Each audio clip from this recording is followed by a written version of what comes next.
bom estar na casa de Deus. Vamos orar para começarmos a palavra.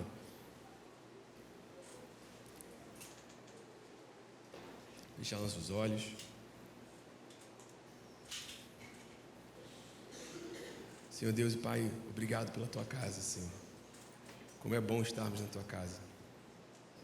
Aqui na comunhão dos santos, o Senhor fala, o Senhor se revela. Nós viemos prestar cultos para o Senhor, Deus. Não viemos receber, Senhor, tira de nós essa mentalidade que viemos receber algo apenas, Senhor. Viemos dar culto, dar o nosso coração, dar a nossa vida. Transforma a nossa vida, Senhor. Nós damos o nosso coração a Ti como terra fértil, para que a Tua palavra penetre e preencha os nossos corações, Senhor. Fale conosco. Faz o conserto que o Senhor quiser, a cura que o Senhor quiser. Nós dependemos e precisamos do Senhor, Pai. Em nome de Jesus. Amém. Amém, irmãos? O tema da mensagem de hoje é a conversão da família. E queria que você abrisse a sua Bíblia no livro do profeta Malaquias, no capítulo 4. Vamos ler o capítulo todo, os 6 versículos de 1 a 6.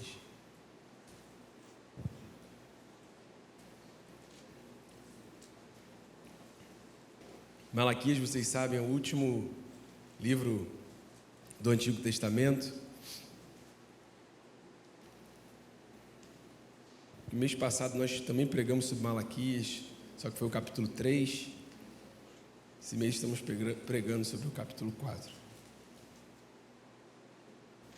Diz assim a palavra de Deus: pois eis que vem o dia, queimando como fornalha. Todos os soberbos e todos os que praticam o mal serão como a palha. O dia que vem os queimará, diz o Senhor dos Exércitos, de modo que não lhes deixará nem raiz nem ramo. Mas para vocês que temem o meu nome, nascerá o sol da justiça, trazendo a salvação nas suas asas. Vocês sairão e saltarão como bezerros soltos da estrebaria. Vocês pisarão os ímpios, pois eles se farão cinzas debaixo das plantas dos pés de vocês, naquele dia que prepararei, diz o Senhor dos Exércitos. Versículo 4. Lembrem-se da lei de Moisés, meu servo, a qual lhe prescrevi em Horebe para todo Israel, a saber, estatutos e juízos. Eis que eu lhes enviarei o profeta Elias, antes que venha o grande e terrível dia do Senhor. E ele converterá o coração dos pais aos filhos e o coração dos filhos seus pais, para que eu não venha e castigue a terra com maldição. Amém? Essa é a palavra do Senhor. E aí, lendo esse capítulo do livro do profeta Malaquias, a gente pode se perguntar o que isso de alguma forma tem a ver com conversão da família. Texto que logo no início, nesses 3 primeiros versículos, fala sobre o fim dos tempos, sobre o grande e terrível dia do Senhor, né? E a gente vai ver que há muita correlação entre esses 2 temas, né? A volta de Jesus, o grande e terrível dia do Senhor, e a conversão dos corações, como ele diz aqui, que enviará o profeta Elias, antes que venha o grande e terrível dia do Senhor, para converter o coração dos pais aos filhos, dos filhos aos pais, para que ele não venha e fira a terra com maldição. Irmãos, quando a gente pensa olhando para o Antigo Testamento, para o Novo Testamento, para toda a cosmovisão bíblica, a gente já falou bastante isso aqui na escola dominical, nos 4 pilares que a gente enxerga a palavra de criação, queda, redenção e consumação, né? Então, quando a gente olha do aspecto criação e queda, Deus cria o homem perfeito, a família ali perfeita, Adão, Eva, eles se multiplicam e tudo mais. A queda do homem ali no Éden não se limita apenas à queda do homem. O homem caiu no Éden, mas a família também caiu no Éden. Se vocês lembram, o primeiro assassinato da humanidade foi uma briga de família. Foi Caim matando Abel. Então, quando a gente olha para o Éden, a gente tem que ter uma perspectiva não somente da queda do homem, mas também da queda da família. Então, da mesma forma que Deus, Ele tem um plano, através de Jesus Cristo Messias, para resgatar o homem e trazer ele de volta para o eixo e preparar esse novo e vivo caminho para cada um se voltar para Deus, há também esse conserto e esse caminho de volta da família como um todo para Deus, que passa, em primeiro lugar, pela volta de cada indivíduo para Deus, mas que não para na volta e no conserto do indivíduo diante de Deus, mas sim no resgate também de toda a família. E aqui nesse contexto, nos primeiros 3 versículos do profeta Malaquias, ele começa a falar sobre o grande e terrível dia do Senhor, falando lá sobre o dia do juízo final. E aí ele começa, então basicamente ele traz um extrato aqui nos 3 primeiros versículos, dando qual é o panorama do fim. Mas logo em seguida, é como se de alguma forma ele trouxesse o remédio para isso, para essa preparação para o fim. Então vejam lá no versículo 4 que ele diz: mas lembrem-se da lei de Moisés, meu servo, qual lhe prescrevi em Horebe para todo Israel, estatutos e juízos. Então, Deus falando para nós, através da sua palavra, que nós temos que nos lembrar da própria palavra, da lei dele. Mas não só isso, ele aponta para o envio do profeta Elias, antes do grande e terrível dia do Senhor, com uma missão. Aqui ele ressalta uma missão específica, que é a conversão do coração de pais a filhos e de filhos a pais. E aí vamos entender, só para a gente não andar confuso aqui, quem que a palavra de Deus está falando aqui sobre esse Elias que haveria de vir, né?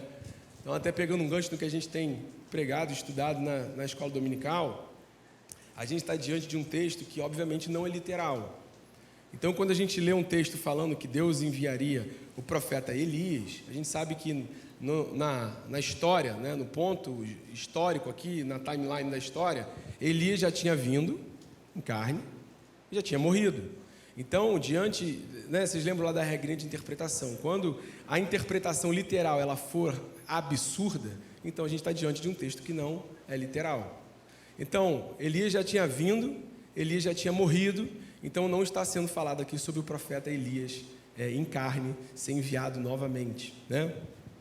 Então vamos ver isso de uma maneira mais clara. Abra lá, vamos ver de quem que é esse Elias, ou o que seria isso que o profeta Malaquias, a gente está diante de um texto profético, então a gente sabe que literatura profética tem muito texto simbólico, tipológico, né? Então vamos lá, abra sua Bíblia em João capítulo 1, versículo 21, a gente tem que entender isso para afirmar as bases do que Deus quer tratar conosco. João 21 diz assim: diante disso lhe perguntaram a quem aqui nesse contexto de João? A João Batista. Quem é você, então? Você é Elias? E ele disse: não sou. Então perguntaram: você é o profeta? Ele respondeu: não sou. Então a gente está diante de João Batista aqui, sendo indagado pelos religiosos da época, perguntando a ele: você é o Elias? E aqui a intenção deles era perguntar se ele era o Elias em carne. E ele responde: não sou. Inclusive, há uma heresia, né, até pregada pelo Espiritismo, de que João Batista seria a reencarnação de Elias. A gente vai ver que isso não tem nada a ver com a palavra de Deus. Mas então a gente tem o próprio João Batista negando que ele seria algum tipo de encarnação de Elias, né? Então vamos lá em Mateus 11, de 13 e 14. Então, primeira base que a gente constrói: João Batista não é a encarnação de Elias. Mateus 11, 13 e 14. Jesus falando: porque todos os profetas e a lei profetizaram até João. E se vocês o querem reconhecer, ele mesmo é Elias, que estava para vir. Então Jesus aqui, Mateus 11, está apontando para João Batista como o Elias que havia de vir, apoiado na profecia de Malaquias capítulo 4, que nós acabamos de ler. Mas vamos ler mais um texto lá em Mateus 17, 12 e 13. Então temos aqui Jesus afirmando que João Batista era o Elias que haveria de vir. Mas Mateus 17, 12 e 13 diz: eu, porém, lhes digo que Elias já veio e não o reconheceram. Jesus mais uma vez apontando para quem? Para João Batista. Pelo contrário, fizeram com ele tudo o que quiseram. Vocês lembram que João Batista foi preso, decapitado, pediram a cabeça dele numa bandeja. Fizeram com ele tudo o que quiseram. Vocês mataram ele, assassinaram ele. Assim também o Filho do Homem irá sofrer nas mãos deles. Então os discípulos entenderam que ele estava se referindo a João Batista. Jesus mais uma vez apontando que esse Elias que haveria de vir seria João Batista. Então vamos entender de uma vez por todas, o que então, como é isso? Se não era Elias em carne, o que era João representando o Elias, como que isso funciona? Aí o texto que deixa claro e fica 100% límpido e transparente é Lucas 1,17. E a palavra de Deus diz, falando sobre João Batista, e ele irá diante do Senhor no espírito e poder de Elias, para converter o coração dos pais aos filhos, converter os desobedientes à prudência dos justos e habilitar para o Senhor um povo preparado. Então aqui ele está falando sobre o ministério de João Batista, que estaria a partir dele a mesma mensagem, a mesma unção profética, a mesma mensagem, o mesmo concerto que Elias foi usado para trazer para o povo naquela época no Antigo Testamento. Vocês lembram bem a relevância do profeta Elias lá no Antigo Testamento, de restaurar o altar lá que estava em ruínas e tudo mais, e trazer e apontar de volta o povo para Deus. Uma mensagem de arrependimento naqueles tempos de Acabe, Jezabel e tudo mais. Então aqui, Jesus está apontando para a profecia de Malaquias apontava para e o Novo Testamento valida que João Batista viria não em carne, mas no mesmo poder, no mesmo espírito, na mesma mensagem profética do profeta Elias. E aqui, até no texto de Lucas 1,17, falando sobre o ministério de João, ele traz até de maneira mais ampla qual foi o ministério de João, que além obviamente, de converter os desobedientes à prudência e habilitar para o Senhor um povo preparado pela mensagem que ele pregava, de arrependimento, raça de víboras, como vocês acham que vocês vão se ver livres da ira vindoura? Arrependam-se, sepulcros caiados e tal. Então, essa mensagem de confronto de arrependimento é para habilitar um povo preparado para o Senhor, para trazer prudência, mas também para resgatar a família. Conversão do coração dos pais aos filhos. Então entenda, irmãos, que é um texto simbólico, é um texto apontando por uma pregação, para uma mensagem, para uma unção profética de retorno, de construção, de retorno das famílias para Deus. Porque Deus ele resgata cada um de nós como ser, indivíduo, mas, como eu disse, Deus também está interessado em resgatar não só o homem, mas a família. E isso começa sempre pela casa, pela nossa casa, pelas relações dentro de casa. Então hoje nós vamos falar especificamente sobre criação de filhos. Então Deus está interessado no resgate da família, na conversão do coração dos filhos aos pais e dos pais aos filhos, por meio do Evangelho, da mensagem do Evangelho, de uma mensagem de retorno para Deus. Não só do indivíduo, mas da família inteira para Deus. Abra lá sua Bíblia, na Epístola de Paulo, a 1 Timóteo, 1 Epístola de Timóteo, capítulo 5, versículo 8.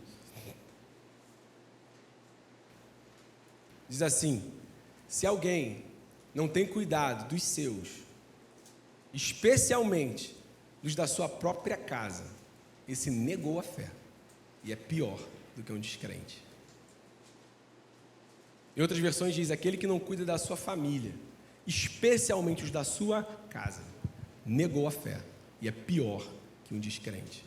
Então a maneira que eu cuido, ou que eu não cuido também, da minha família, isso vai me revelar se eu estou aprovado na minha fé ou não. Não adianta eu ter um discurso ou professar algo com minha boca, e Tiago fala muito sobre as obras nesse sentido. Não é coerente eu professar algo com minha boca, e quando a minha vida vai se tornar viva, né, materializada aqui nas relações, eu não cuidar da minha casa. E a palavra de Deus diz que aquele que professa que é cristão, mas não cuida da sua casa, da sua família, especialmente dos da sua casa, marido, das esposas, dos filhos, esposa dos maridos, dos filhos, filhos dos pais, negou a fé. O texto está mostrando que Não adianta falar algo, dizer algo, botar a faixinha de Jesus na cabeça, para marcha para Jesus, para vigília, para oração, se a gente não cuidar da nossa casa. A gente negou a fé. Ainda que com a boca a gente afirme que tem fé em Jesus, que a gente é evangélico, que a gente é cristão, as nossas ações têm o poder de negar a nossa fé. Com as nossas ações a gente mostra que a gente está negando algo que a gente confessa com a nossa boca. E o texto é tão perfeito e coerente com toda a palavra, que ele diz que isso negou a fé, e é pior que um descrente. Por que é pior que um descrente? Porque a palavra de Deus ela aponta para uma coisa, do início ao fim. E quando nós lemos o Novo Testamento, isso fica cada vez mais claro para quem nasceu de novo, que é a responsabilidade. Uma vez que uma pessoa ela é ignorante, que ela não conhece a verdade, é uma situação. Agora, outro cenário é quando eu já entreguei minha vida a Jesus, eu tenho acesso à palavra, eu conheço essa verdade. Abra lá, em João 15, 22. E todos nós, aqui certamente, temos essa responsabilidade, por tudo que nós sabemos, que nós lemos, que nós recebemos aqui da palavra todo domingo. Nós temos essa responsabilidade, nós temos que dar uma resposta para isso. Jesus falando, se eu não tivesse vindo e lhes falado, eles não teriam nenhum pecado, mas agora não tem desculpa para o seu pecado. Jesus está apontando o quê? Para uma responsabilidade, a partir de algo que eles ouviram. Jesus falando, se eu não tivesse vindo e falado, vocês não seriam culpados de pecado, mas agora que eu vim e falei, eles não têm desculpa, irmãos, nós não temos desculpa, porque nós já recebemos essa palavra. Então agora nós somos indesculpáveis e nós temos que dar uma resposta a isso. Nós temos que cuidar da nossa casa. Nós temos que cuidar dos nossos filhos. A questão é, hoje, na prática, quem está criando o seu filho? São as tias da escola, do Kids, a babá? Ou somos nós? Porque quando a palavra aponta que nós fomos feitos, Jesus nos levantou como sacerdotes. Isso especialmente chama uma responsabilidade ainda maior para o homem. Mas o sacerdócio é algo para todo cristão, né? E o que era o sacerdote? O que o sacerdote fazia? Uma das funções do sacerdote, ele ia ali, entenda que profeticamente o sacerdote, quando ele entrava naquele lugar, ele ocupava um lugar ali que estava vazio, entre o povo e Deus. Então ele se colocava, o sacerdote ele se colocava diante de Deus, representando o povo, para clamar a Deus pelo povo que estava atrás dele. O sacerdote entrava naquele lugar com uma multidão atrás dele, representando uma multidão. Ele ocupava esses lugares vazios diante de Deus, que Deus escolheu, alguém tem que ocupar esse lugar. Tanto que quando Deus traz um juízo, através do profeta Joel, capítulo 1, capítulo 2, uma das condenações que Deus traz aos sacerdotes, de fato, ali, que exerciam esse ministério na época, que hoje é de todos, mas a partir do que Jesus fez, que é o sumo sacerdote perfeito, mas uma das condenações e dos juízos que Deus traz sobre os sacerdotes ali na época de Joel, ele fala, onde estão os sacerdotes? Quem vai se colocar entre o alpendre, entre a entrada do templo e o altar? Quem vai se colocar nesse espaço vazio e clamar, poupa o seu povo, Deus? Está lá em Joel capítulo 1, capítulo 2.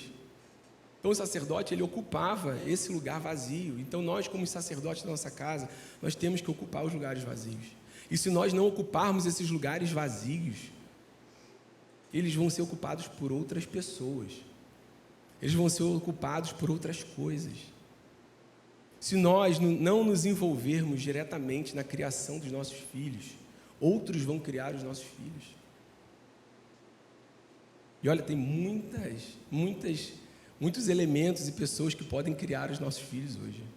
Porque o sistema do mundo, falido e caído, está feroz. Nós precisamos ocupar esses lugares. Quem está criando nossos filhos? Afinal, qual é o modelo bíblico para criar um filho? Para mim, o texto que resume melhor, mais forte quanto a isso, é Deuteronômio, capítulo 6. versículos 4 a 7.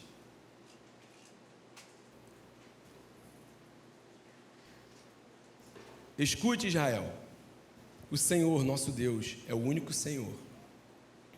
Portanto, ame o Senhor, seu Deus, de todo o seu coração, de toda a sua alma e com toda a sua força.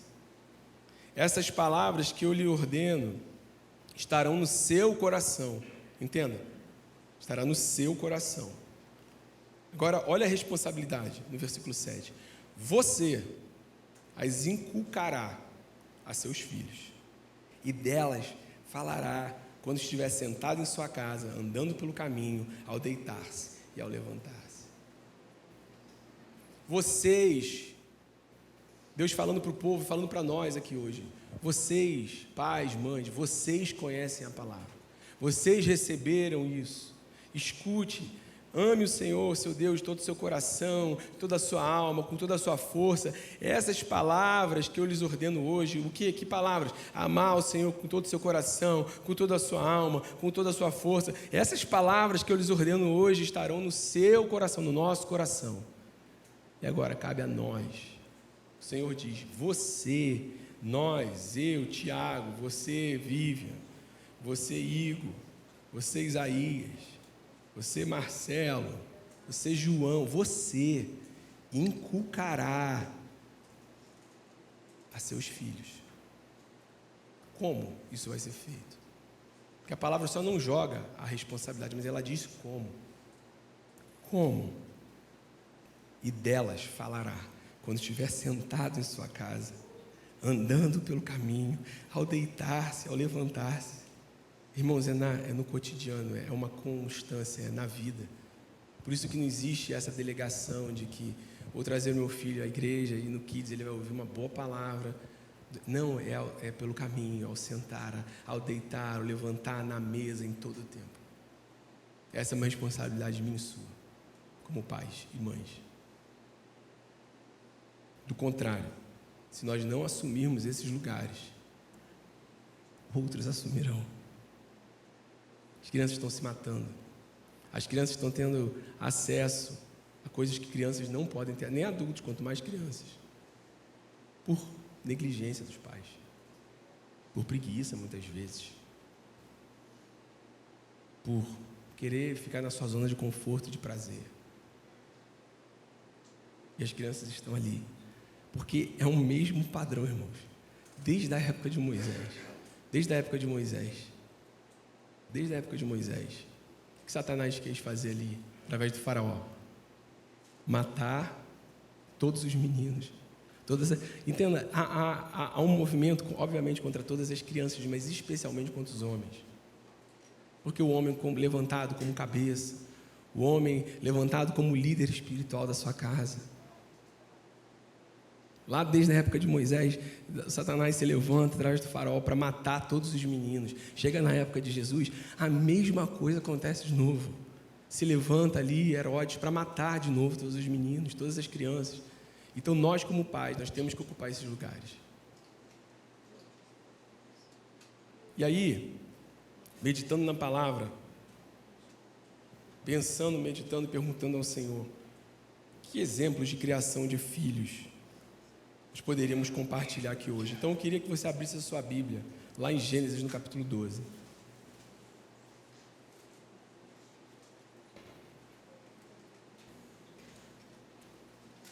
Versículo 10.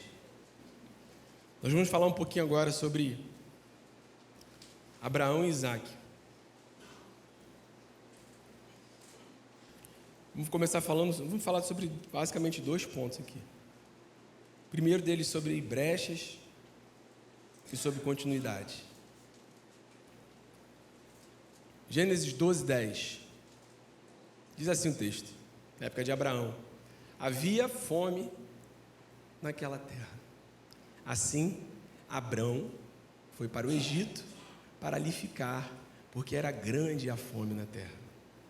Entenda, na época de Abrão, quando Deus chama ele, Gênesis 12, houve uma grande fome na terra. Abraão foi aonde? O Egito, buscar comida. E quando Abraão vai ao Egito buscar comida, a gente sabe o que acontece ali, Sara e tudo mais. Corta para Gênesis 26, 1. Abraão já tinha morrido, agora quem está vivo é Isaac. E olha o que acontece de novo, o cenário. Sobreveio fome à terra, assim como tinha acontecido nos dias de Abraão. Então Isaac foi a Gerar, encontrar-se com Abimeleque, rei dos filisteus. Continua, versículo 2.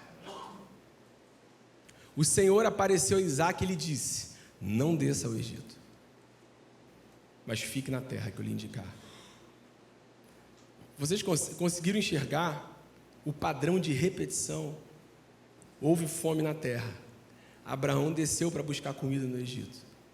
De novo, houve fome na terra. O que o filho foi fazer? Repetir a mesma coisa que o pai tinha feito. Buscar comida no Egito. E a gente sabe que o Egito representa na palavra de Deus. Foi lá buscar comida no Egito. E o que Deus faz? O pai foi, o filho vai querer repetir a mesma coisa. Deus aparece ao filho. Isaac fala: não vai, não desças ao Egito. Seu pai foi lá, mas você não precisa descer ao Egito. Você não precisa repetir a mesma coisa. Fique na terra. A advertência de Deus para Isaac não dar continuidade, não repetir a mesma coisa que o pai dele tinha feito. A responsabilidade, meus irmãos, que nós temos de criar nossos filhos sem que eles repitam as mesmas coisas erradas que nós fizemos. Nós temos que ser uma base de lançamento dos nossos filhos, de modo que eles não precisem passar pelas mesmas coisas que nós passamos, que eles não demorem a aprender aquilo que nós talvez demoramos muito tempo para aprender.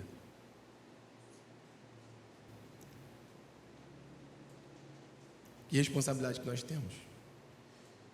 Aquilo que o pai estava fazendo, já estava de alguma forma... Entenda como é profético esse texto. Porque quando a gente fala de comida, a gente fala de alimento, né? Abraão foi lá, entenda profeticamente isso, ele foi buscar comida no Egito. E aí o filho foi se alimentar da mesma coisa. Entenda como isso é profético. Do que nós estamos nos alimentando hoje, já está apontando para do que nossos filhos vão se alimentar também.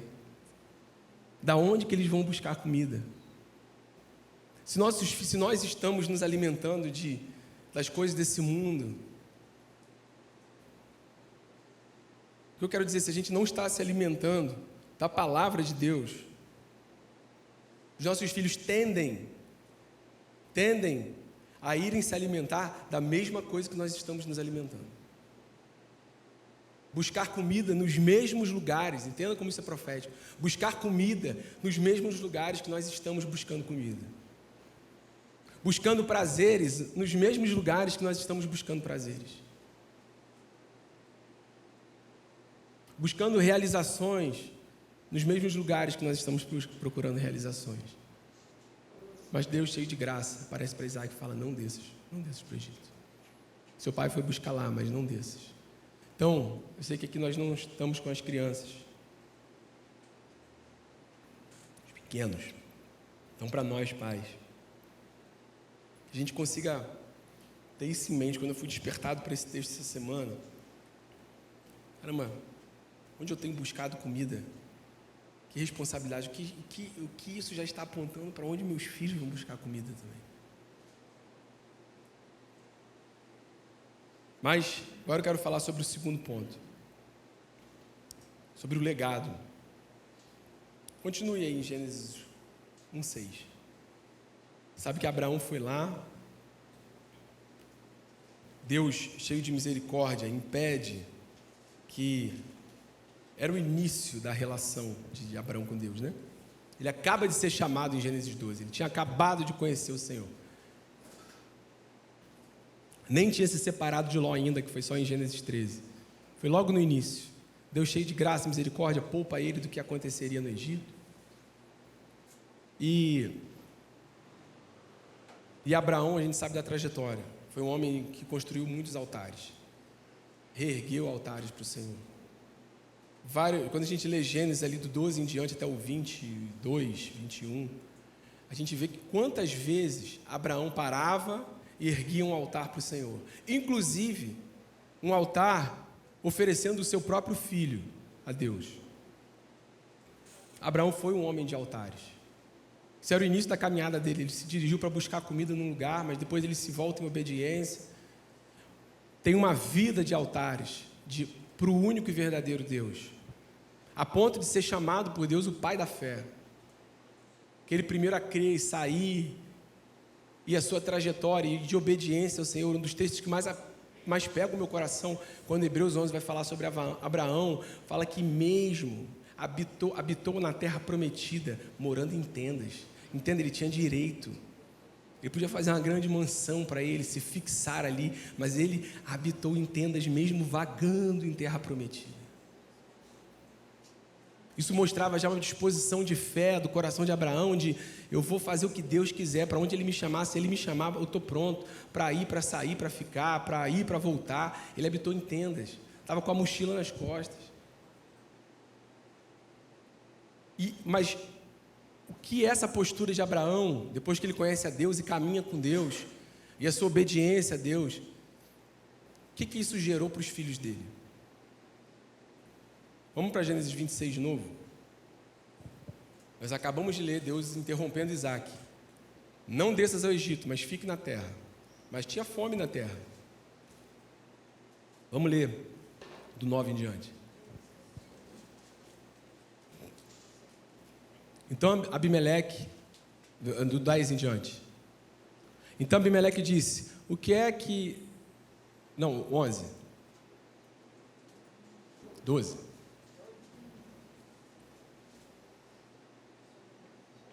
Ele para, ele não desce ao Egito, ele fica onde tinha fome. Isaac semeou naquela terra, onde havia fome, e no mesmo ano recolheu 100 por 1, porque o Senhor o abençoava. Vai no 13. Ele enriqueceu, continuou prosperando, ficou riquíssimo. Mas volta lá no 1. No 3, desculpa.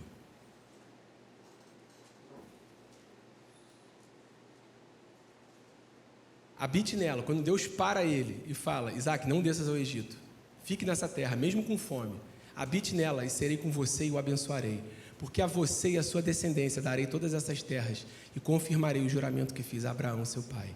4. Multiplicarei a sua descendência como as estrelas dos céus, e a ela darei todas essas terras. Na sua descendência serão benditas todas as nações da terra. 5. Agora que vem. Por quê? Deus ia fazer isso com Isaac?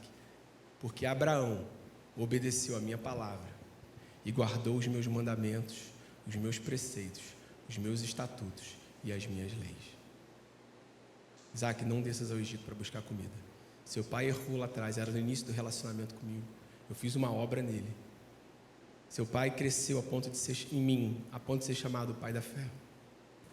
Não desças para o Egito. Fica nessa terra e eu vou te abençoar. Porque Abraão, por que eu vou te abençoar, Isaac? Porque Abraão obedeceu a minha palavra e guardou os meus mandamentos, os meus preceitos, os meus estatutos e as minhas leis. Não tinha nem lei ainda de Moisés, não tinha nem lei escrita, mas Abraão já obedecia a lei do Senhor antes de ter lei. Olha o legado de bênção que foi transmitido para as próximas gerações. E a gente vai ver as outras gerações que foram abençoadas de Abraão por causa dessa disposição dele de reconstruir os altares, de obedecer ao Senhor. Porque Abraão obedeceu meus mandamentos. Isaac ficou naquela terra mesmo havendo fome e ele colheu 100 por 1. Então, papais e mamães, se nós obedecermos ao Senhor, à lei do Senhor, aos mandamentos do Senhor, isso vai reverberar nas próximas gerações.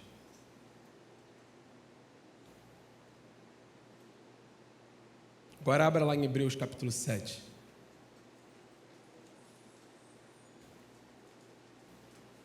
O que foi semeado sobre Isaac por causa da obediência do seu pai. Mas não parou por aí não. Hebreus 7, 9 a 11. E por assim dizer, também Levi, que recebe dízimos, entenda isso, segunda parte, pagou-os, na pessoa de Abraão, versículo 10, porque Levi, por assim dizer, já estava no corpo de seu pai Abraão, quando Melquisedeque foi ao encontro desse, versículo 11, não, é só o 10 mesmo. Em outras versões diz que quando Abraão deu o dízimo a Melquisedeque, ele carregava Levi nos lombos. Como que aquela atitude justa de Abraão, mesmo sem ter lei, né, tanto que a gente falou no último mês sobre Malaquias 3:10, o dízimo antes da lei, não tinha nem lei nessa época. Abraão vai lá e dá o dízimo de tudo a Melquisedeque, que é uma figura de Cristo ali. Em Hebreus isso fica claro. Como que ele entregar ali a Melquisedeque, uma figura de Cristo, como que isso já estava profetizando sobre as gerações futuras dele, a ponto de Hebreus dizer que quando ele deu o dízimo para Melquisedeque, na figura de Cristo, ele estava carregando Levi, era a terceira geração depois dele, nos lombos, ele estava carregando Levi, foi abençoado por isso. Era Abraão, Isaac, Jacó, né? Jacó gerou a Levi.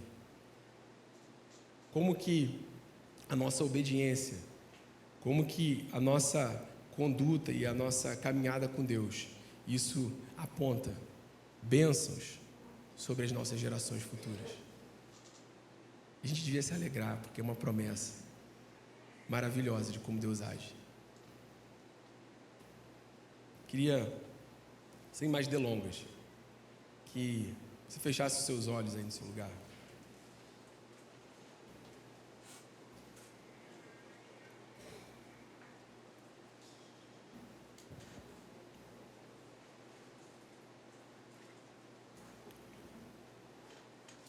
Espírito Santo, você está aqui.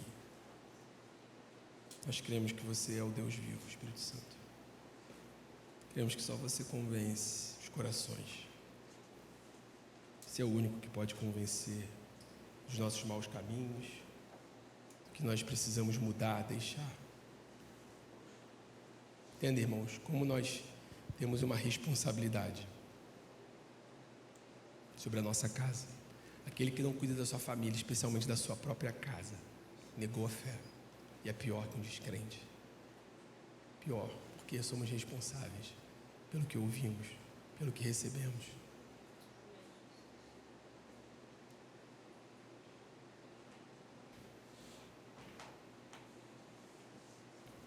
O que você tem se alimentado? Onde você tem ido buscar comida? Porque é onde nossos filhos têm visto que nós estamos buscando nossa comida. Daquilo que nossos filhos têm visto que nós temos nos alimentado. Eles vão tender a ir buscar comida nos mesmos lugares. Mas também Deus cheio de graça e misericórdia.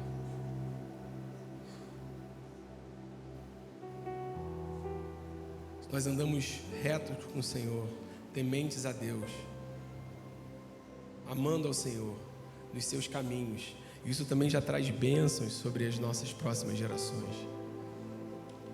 Isaac, eu vou te abençoar, porque o seu pai Abraão foi fiel às minhas leis, aos meus mandamentos, aos meus estatutos, Isaac. Você vai ser abençoado por isso. Não é pela terra, se o solo é bom, se o solo é ruim. Pode ter fome na terra, mas a minha bênção vai estar sobre a sua descendência, Isaac. Pelo legado que o seu pai deixou, Isaac. Isso já aponta bênçãos sobre a sua vida. E Isaac teve a parcela dele, ele teve que obedecer. E ele obedeceu. E foi abençoado.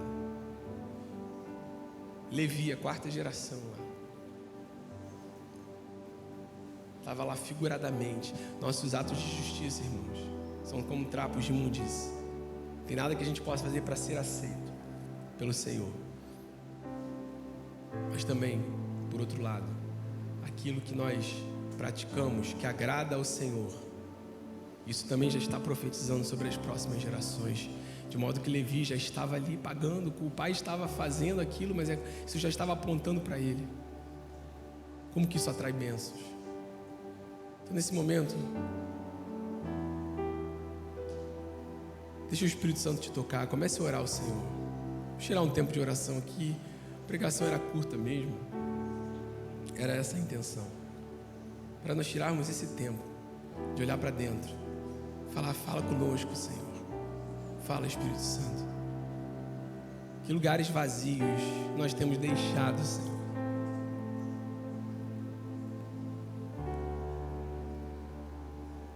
Quais são os lugares vazios que nós temos deixado, Senhor, que outros têm querido ocupar,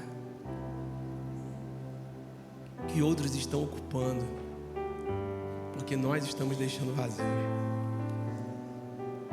com os nossos filhos.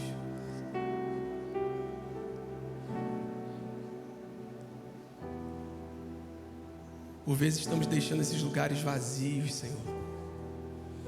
Temos falhado no que a sua palavra diz em Deuteronômio 4, que nós é que devemos inculcar aos nossos filhos, amar ao Senhor com todo o nosso coração, com todo o nosso entendimento, com toda a nossa força, que nós temos que inculcar isso neles, sentados à mesa, ao deitar, ao levantar, no caminho.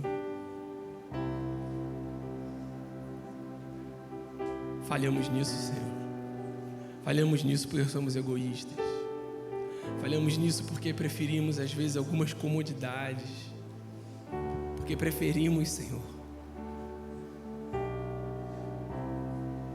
fazer outras coisas que nos cansam menos, ou que nos dão menos trabalho. Mas quando fazemos isso, Senhor, o lugar fica vazio.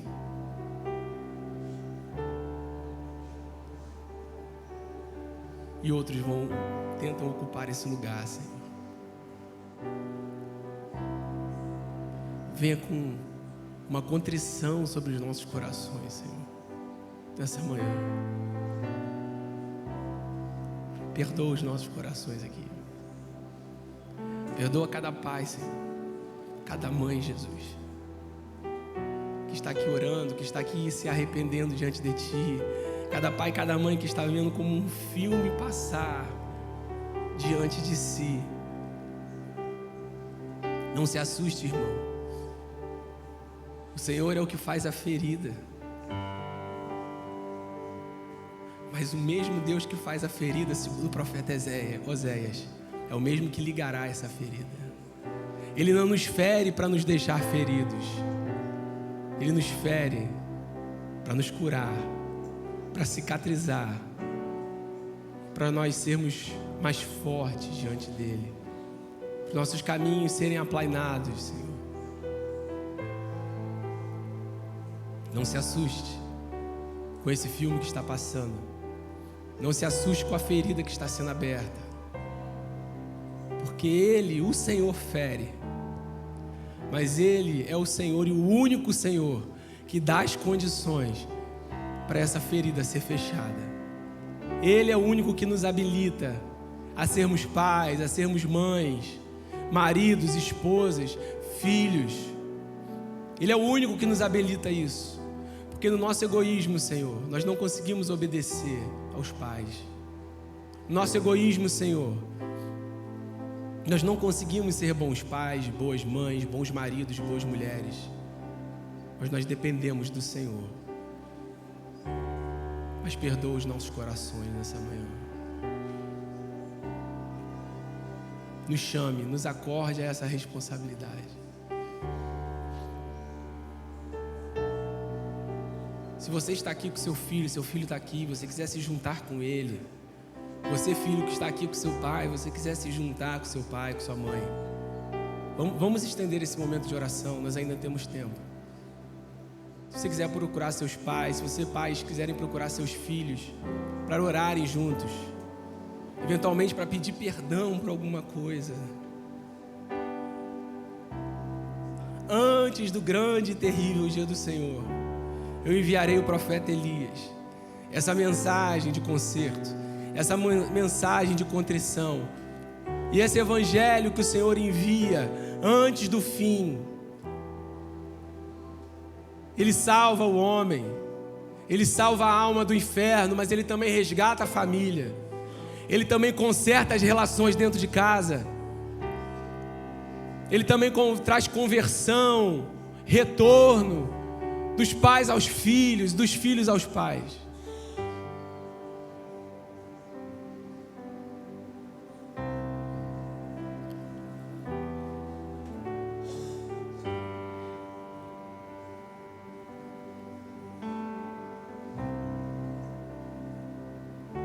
Se nós te louvamos, Senhor.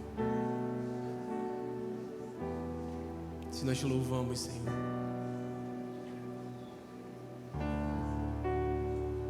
Te louvamos, Senhor. Nesse mesmo espírito, Senhor.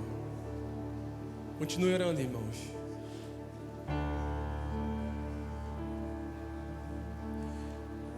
Vinde, voltemos ao Senhor.